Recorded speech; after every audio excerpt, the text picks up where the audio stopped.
again. It's Ina Hillebrandt. I'm here with my friend and guest, Chester L. Richards. Hi there, Chester. Hello. Good to see you. It's good to be back. Thank you so much for coming. Everybody, this is a man who has written a book that's called From the Potato to Star Trek and Beyond, Memoirs of a Rocket Scientist.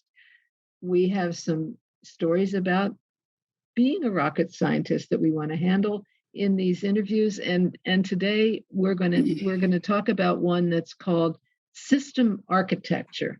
And again, there are characters in this story. I'm delighted by the characters in your book, Chester. They're really a lot of fun to read about. This one has one of the stars. So please tell us about this story. Well, the star is a guy named Uncle Bob. Mm-hmm. Now, that's not his real name. His real name was Bob Pons. And he was a colleague of mine. I was a moderately junior engineer at the time. And I had been told to just go down to his office and introduce myself. So I did. And I found this guy. He was a Texan, a big guy. And I guess I fell in love with him.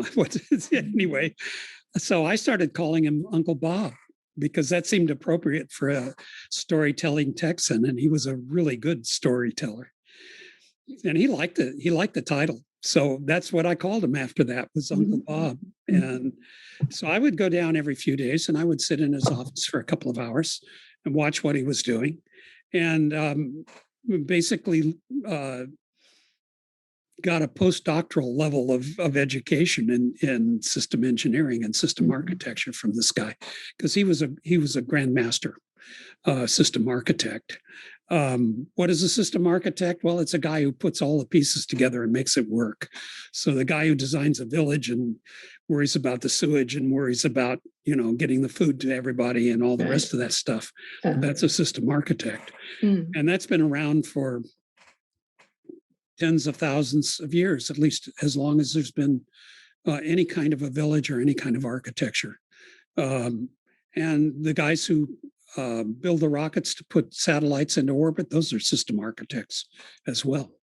So any kind of engineering at the macro level, you're basically talking about system architecture. Mm-hmm. And Bob Pons was the grandmaster of that particular subject.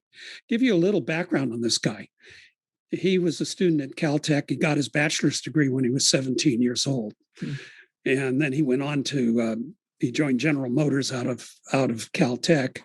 And he rose very, very quickly to, at a very young age, be the chief engineer of the Cadillac engine division of General Motors. Amazing. And if you don't know what the Cadillac engine division is, that's the division that builds all of the engines for all of the General Motors products. So whether you're talking about trucks or automobiles or even tanks or, any kind of vehicle that General Motors builds, they're all the engines come out of the Cadillac division. And Bob Pons was probably in his 30s when he was chief engineer. So that'll give you some idea of who this guy was. Well, he had some experiences with the head of General Motors, and which I talk about in the book a little bit, and it's a rather funny story, actually. And as a consequence of that, he called up his acquaintance, Henry Ford, and he had a standing offer from Henry Ford to go work for Henry. So he took up that offer, and Henry says, well, I want you to build an engine that will win every race in the world. And Bob says, okay, fine. So he said, but I can't do it here in Dearborn. I mean, Dearborn's much too stuffy a place. There's too many people looking over your shoulder. So he moved his organization from Ford down to Newport Beach, to the aeronautics division of Ford Motor. And that's where I was working. And that's how I got a chance to become acquainted with him. So he built an engine that went into the Carroll Shelby's cars. And if you've seen the movie Ford versus Ferrari, the engine that they talk about was Bob Pons's engine. He and his crew built that engine. And it's the engine that absolutely wouldn't quit, that not only beat the Ferrari engine, which tended to burn out, but also beat Porsche and everybody else. and basically became the world's champion automobile engine. Well, after having won all the races, then Henry Ford says, okay, that's good enough. You've done what I asked you to do. Now come back to Dearborn and do something useful for me, like make money for me. and Bob says, well, no, I don't want to come back to Dearborn. I like it here in Newport Beach. So Henry Ford said, well, that's fine. You're fired. So, so Bob picked up his final paycheck, walked across the street to the administration building at Aeronatronic, and talked to the president of the division and got himself a job as an aerospace engineer. And that's how I got to know him. So he became Wonderful. He was so adaptable. Yeah, right. So he became my guru in terms of understanding what system architecture is all about. And there's nothing like being taught by the best in the business. It's just an incredible, it's an enormously entertaining experience. We had so much fun together. We did a lot of laughing.